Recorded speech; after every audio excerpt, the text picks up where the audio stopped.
Right, so welcome to this new unnamed podcast from Tim Abell with guest David Sheardown. So we have yet to work out who this is for or what we're going to talk about, but that is the subject of this show. So the first question, as I've been learning in startup land, is define your audience. So I guess to put that in perspective, we need to just say a bit about who we are and how we might be able to serve a particular audience.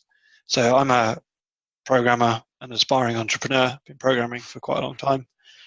David? Well, I was just about to say almost the same, aspiring programmer, but aging aspiring programmer. Not quite, but finding it a little bit harder to take everything in.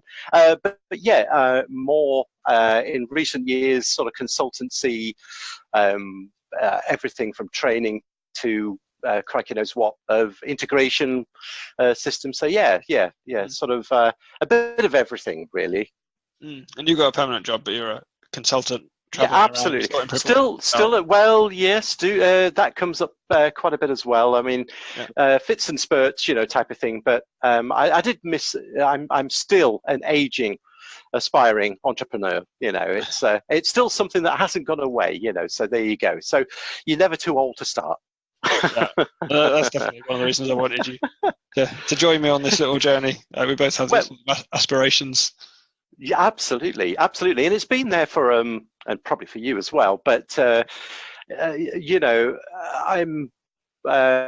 fortunate because my partner, she's sort of got a similar sort of frame, and even though, and I think this is a key thing, is even though you might look back at your past and say, well, when is it going to kick in? When is that entrepreneurship actually going to happen? And it might happen, and then it might drop away, and it has done that actually in my lifetime. In a couple of periods of my life, I suppose. But the thing is, it's almost like if you naturally give up, that's okay, But if there's something, and I think that's probably what you've got as well, Tim, is if you've got that drive that it doesn't seem to go away. And it's not the fact that you're even trying to make it go away or not, but it's almost like it's just, what do they call it? The steady state, the background radiation. It's like there permanently. So sure so is. I think it's if that's always there, and even though you try to ignore it, well, great. But it's the sort of thing that if it doesn't go away, then, I think it's like I say, it's not necessarily a good or bad thing. I think it's just the fact that if you find yourself just keep getting drawn into this, then there's obviously something there that the universe is trying to nudge you into. So I think definitely we've got in common that we both want to use the skills that we've got so far to help people with their challenges. Turning it into a business is a nice thing, and it makes it sustainable. But I've always liked programming because it, I get to know someone, employer or otherwise, and I see them struggling with something, or I see a possibility, and I make something, and now their lives are better, and I love it. And I'd like to do more of that under my own steam. Yeah, that's a really good point. Actually, and I'm not going to name any products because we're not in that type of show at the moment. But the product that I work with on a daily basis, funny enough, is it does address some quite difficult challenges, and it's an age-old thing. I mean, you've been around for a while, obviously, in this world, and I certainly have. And it seems to be the same problems in a lot of ways, but just different flavors and different complications that are layered on top of these things. But it's what you were saying, and that's what a lot of things that I do with whether it's training or workshops, etc. And it isn't me being super good at what I do even, but it's just the fact what you were saying there, when you see people light up because they've got real problems, they're obviously they're running businesses, they're having loads of issues with XYZ, or in my case trying to integrate something. And when you actually show them and they get it working, and it's not that difficult at the end of the day, but when they get to that point, yeah. But I was going to say, you know, but when you've got things like tools that are really quite helpful or whatever it might be, but either way, you're absolutely right. It's not just saving time. It's like you say, it's saving energy, it's saving money, it's saving a company. They don't necessarily, even if they could, they don't necessarily have the resources or time to sort a problem out. Absolutely. Yeah, let's face it, given enough time, you could probably solve any problem, but there's your problem. That's the problem. So a lot of people don't have that. In terms of this show, so to bring it back to audience, so like, I think that's quite a good little background in like what we've done to help people so far. But like, this is a new adventure. Sure is, yeah. In a way, with what we do, the world is our oyster. Like, we're not restricted to any particular vertical, as they call it. You know, so we're not restricted to catering or government or even roles. Like, we're not that restricted to you know, director level or you know, man on the ground programmer or salesperson or QA, because it's such a general purpose tool programming. So the challenge for what we're doing here is, so I'll put something first for like where I'm sort of coming from, which is I want to start building probably product based, but maybe some service based stuff to serve more people. So I would want that same audience to be interested in this kind of, in what we're talking about. So there's a couple of options that I've come across. One would be serving the people who are following us in our journey. So people who are like, a good option is the people who are a couple of steps behind in what we're currently doing, the stuff that sort of seems easy to us. Other people are trying to work out how they can get into it. So that's one option. Yeah, sure. Another option would be to serve like some particular sector, like, well, not sector, some group of people like CEOs or CTOs or maybe a particular market, and go deep into the kinds of things that they're interested in. And for me, there's a little bit of a tension in that, a bit like the blog that I've had over the years, it's just whatever I've tripped over, but that doesn't necessarily make a good audience for like for helping. With those very rough cut thoughts, was sort of your take on who you would ideally want to help, or who you think we could put it in front of that we could help. But I guess I want to have in the back of my mind that I don't necessarily want to help anyone. I want to help people who we can like, I guess the best way to put it is the product ladder thing. So this would be a free output that should have some value, and then we can start, you know, if that proves to be a market with some good demand, we can produce sort of more substantial output that they might value. So maybe like the ebooks and the training courses, and that could then build up into products that solve their problems and things like that. Like, that's the kind of I'm not doing this just for a hobby, you know. I like doing it, but I'm extremely busy at the moment, so this has to become a bigger thing in some way, you know. And you know, it might take us a bunch of attempts to do it. That's fine. So yeah, with that in mind, where are you thinking the audience? Yeah, well, you know, I think you've had your fingers on the pulse a little bit more in this area than I have of late, I suppose. But at the same time, I suppose you're right on that part where you mentioned, I guess, you know, everybody has value to provide to someone else. I mean, it's just you know, people don't understand that sometimes, but I think you're right. I think the bit that you mentioned about maybe it's people a couple of steps behind, etc. So, and really, you know, the other thing is as well, through various experiences that you have, and they're not just, like you say, generic life experiences. There are, you know, specific aspects of this, and I know from years ago, actually trying to build, well, what actually started as a bit of actually custom software that ended up being, you know, sort of moved on, if you like, to sort of a product, but it actually ended up at just 2 places.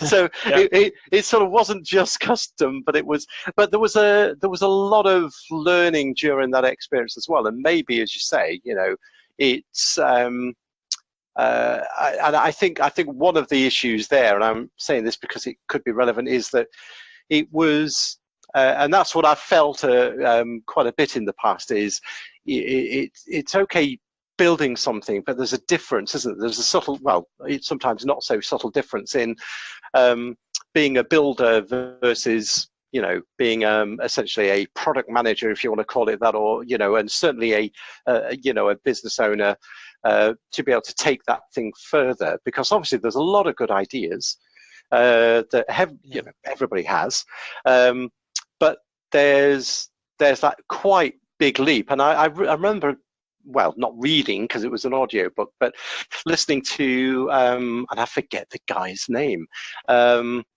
He's a fairly well-known sort of tech entrepreneur guy. But anyway, the book is called 0 to 1. I don't know if you've ever read that, Tim, but yeah, but it's about the fact that it's that smallest step that you're trying to go from 0 to 1 thing. Who's that? Oh, Peter Thiel. Look, there you go. Of course. Yeah. Yeah, I knew he was obviously a quite a famous sort of tech entrepreneur. So there you go. And that was actually quite an interesting read, because I think what you've just explained, it sort of had a lot of those elements in there. But to answer your question, I suppose, is that, yeah, I think it's really about, you know, it's, I don't know what it's got more than a couple of points to this and perspectives, isn't it? But it's, as you say, it needs to be targeted, because as we know, you know, being too generalistic. But I guess there's even the smallest steps, as you quite rightly said, you know, could help people that maybe, like you say, are just a few steps behind, or, you know, are not even willing to try something. I'm okay with providing tiny bits of value initially, like as a way of learning and testing. Like, I've put a ton of effort into Schema Explorer, and it's not really made much impact, although I found some stonking bugs with it today. Right. We're in the process of preparing for the next year's intake, and that meant duplicating the data and adding a new parent to the whole object graph. And I was poking around in Schema Explorer, and it's a really hard thing to see, but you've got these 2 duplicated sets of records that are parented off different single records, and I could see the crosstalk between the 2 sides where they shouldn't be. They should be duplicated. And also I could see very quickly, oh, the number of records in this table haven't doubled, and the number in this one have. Oh, right, right. Just side by side in 2 browser windows. So yeah, it definitely has some value, but like in terms of audience, market, and impact, so far minimal. Yeah, but maybe, as you said, the experience that you've been going through, because I know from following your story, or well, I should say following your adventure, because that's what it sort of is, isn't it, really? Well, it is an adventure. Yeah, well, it is, because I know, you know, the times that you've been on the train, you know, coding away, and you know, and but I think there's value in, like you said, there's you might see minimal sort of I don't know whatever you want to call it. I wasn't even going to say success, because that's a bit loaded. But do you know what I mean? But it's the adventure of that. Like, what got you going with that? What got you started with that? Why that? Why not something else? And then obviously all of the paths that you've followed with that I've seen. You know, you know, you've really put yourself out there on Twitter and stuff like that, and you know, sometimes you know, I don't know. You hear so many stories like this with people that started up that, you know, are banging their heads against walls for, you know, what it could be months, weeks, years, you know, but there's totally years. Yeah, and you know, then there's a breakthrough. I mean, look at Twitter, for goodness sake. You know, it started as a side project. Well, I know, yeah. Yeah. Well, nobody does these days, do they? Post close. Yeah. But you know what I mean? It's that sort of thing where, you know, there's a lot of different pathways to this, but I don't think anything's ever lost. And that's what I found, you know, with a couple of things that I've been involved in the past, is that, you know, that it's, you know, not necessarily worked out the way you wanted to, but it's worked out in some way. Yeah, you always grow. I like the increase your luck surface area thing. That's just yeah. Well, wasn't this Skimmer Explorer, wasn't it? Was that, I don't know if it was the first, but it was certainly one of the main forays into using Golang, wasn't it, basically, I think? Yeah, that's not done me any harm. Yeah. Sorry? That's not done me any harm. You know, it was a very motivational excuse to learn. So I think actually you're back to, like you said, the audience. I think that's it, because, you know, you get a lot of podcasts basically that, and it's great, you know, you listen to them and I do as well, you know, to inspiring, you know, people or companies that have in quotes made it, and that's brilliant. But you know, you don't tend to hear too many. Well, you do. You hear people that, okay, this didn't work out, etc., etc. But maybe it's that pathway, because a lot of it is context, isn't it? Is that people see an end result, but they don't necessarily see. I like one I heard, which was, I came for the tactics and I stayed for the story. Like that's definitely something that I'd be keen to do. Is like, we've got some very concrete. Here's some ways that you can achieve more, having listened to our show, but also winding the story of our journey alongside it. So, and that's where the audience question is just so key, because if we don't know who we're trying to help, how do we know what out there? And like, to an extent, we have to leave it to luck a little bit, but I do want to be really conscious of it, because I don't want to accidentally, you know, if people who aren't ever going to have any money to solve problems get value, that's great. I'm all for that. But I do want to also have an audience as part of it who are willing to put the effort, time and money into solving their problems, so that I can sustain the whole thing. Yeah. And I think that's the key point. I think you're absolutely right, because I want to have some fun. I was going to. Well, do you know if it isn't? And I remember reading something literally years ago, and I think it was late '80s. So there you go. And it actually wasn't a tech person at all. Well, I suppose it was. The guy was a very well-known sort of engineer, and did a lot of what do you say? Talk about helping people. It was all to do with like, and it was back in the 80s, actually probably before that even, but it was all to do with, you know, water quality improvement in third world countries and stuff like that. So he developed, and I think he got bought by Dunlop, you know, the people who make tires, but anyway. But he was a bit of a mentor to me back in those days. And funny enough, he said exactly the same thing, is, you know, if you find yourself, you know, and it's difficult to hear sometimes, but if you're not having fun, that should be one of the first warnings, basically, that you're not doing what you're really meant to be doing, you know. So, I've heard that fun is like when something is not too hard but not too easy. So it's not so easy that you should be outsourcing it to someone cheaper, to be blunt, and it's not so hard that you're basically useless at it. Yeah, I like that, because it's all about growing. Let's face it, what does, you know, it gets into sort of like, you know, probably a deeper theological sort of like side of things, but you know, what is it that drives us? Well, it's sort of growing, isn't it? And it's as you said, it's stories, it's adventures really that people are really on, you know, whether they say that are not. And I think it is. I think it's growth, and as you say, you're growing. Hopefully, you're providing something to someone else. But ultimately, you need, like you said, it's great if there's, free information that people get and it gives them a boost. Let's face it, we all get that. I mean, how many times you listen to a podcast, you get inspired, you go and check something out. You haven't necessarily paid for that. You haven't done anything like that. So that's great. But as you say, from a sustainability perspective, that we all have to eat. We all have to, and I think there's got to be that balance there somewhere, isn't there, between here's everything for free, but the product ladder thing is a revelation for me.